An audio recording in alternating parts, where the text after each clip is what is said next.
I don't know है, मैले चाहिँ यो पुल सपनामा देखेको थिएँ। मैले भिडियो पनि देखेको थिइनँ कुनै, तर मैले आज रियलमै देखेँ। So guys, welcome my YouTube channel. नयाँ हुनुहुन्छ भने सब्सक्राइब गरिदिनु होला। म जाँदैछु आज पाल्पा, रुकुमदेखि चौजार, रुकुमको चौजारीदेखि पाल्पा जाँदैछु। म पाल्पा जाँदा जति पनि अपडेट हुन्छ, जति पनि बाटो जे जस्तो छ, म तपाईँहरूलाई बताउने छु र मेरो ब्लग हेरिराख्नुहोस्। म चाहिँ बाइक राइड गरेर जाँदैछु। Let's see.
र यो रहेको छ माछिनी।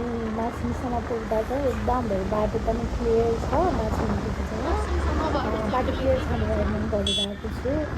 तपाईँले केही नडराइकन मजाले आउनुहुन्छ। तपाईँहरू फाइदा जान चाहनुहुन्छ भने माछिनीसम्म क्लियर छ। म बहुत अपडेट पनि गर्छु, आउनुहोस्। This is माछिनी।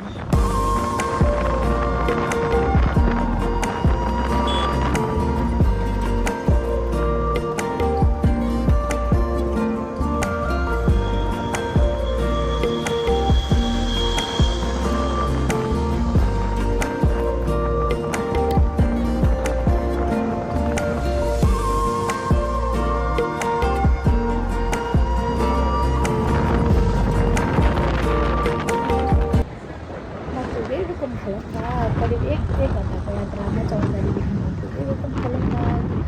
यहाँसम्म चौजारीदेखि चाहिँ यहाँसम्म चाहिँ 42 किलोमिटर रहेको छ।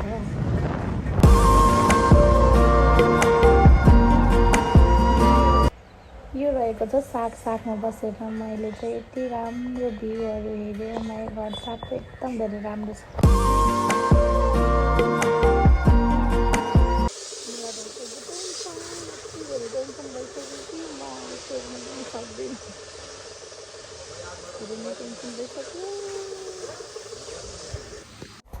मैले बाटोमा बुढबुढीकोमा बाइक देखाएँ। यहाँ सरले मेरो बाइक हेरिदिँदै हुनुहुन्छ। अलिकति प्लगमा प्रब्लम छ कि भनेर हेरिदिँदै हुनुहुन्छ।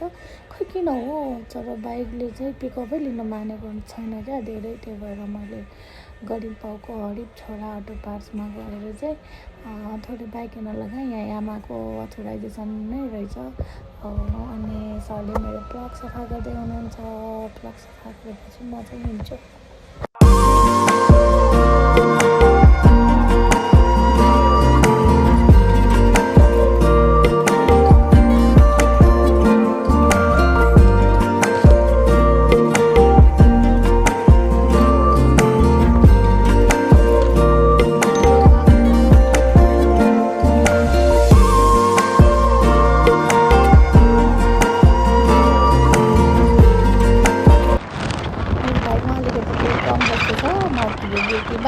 बुर्तिबाङको पेट्रोल पम्पमा मैले हाल्दैछु फ्युल हालेर म फेरि लाग्छु पाल्पातिर जान्छ।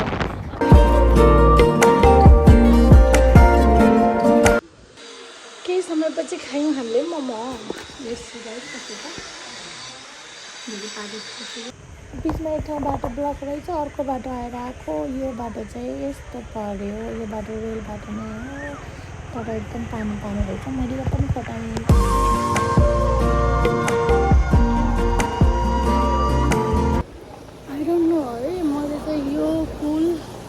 सपनामा देखेको थिएँ। मैले भिडियो पनि देखेको थिइनँ कुनै, तर मैले आज रियलमै देखेँ।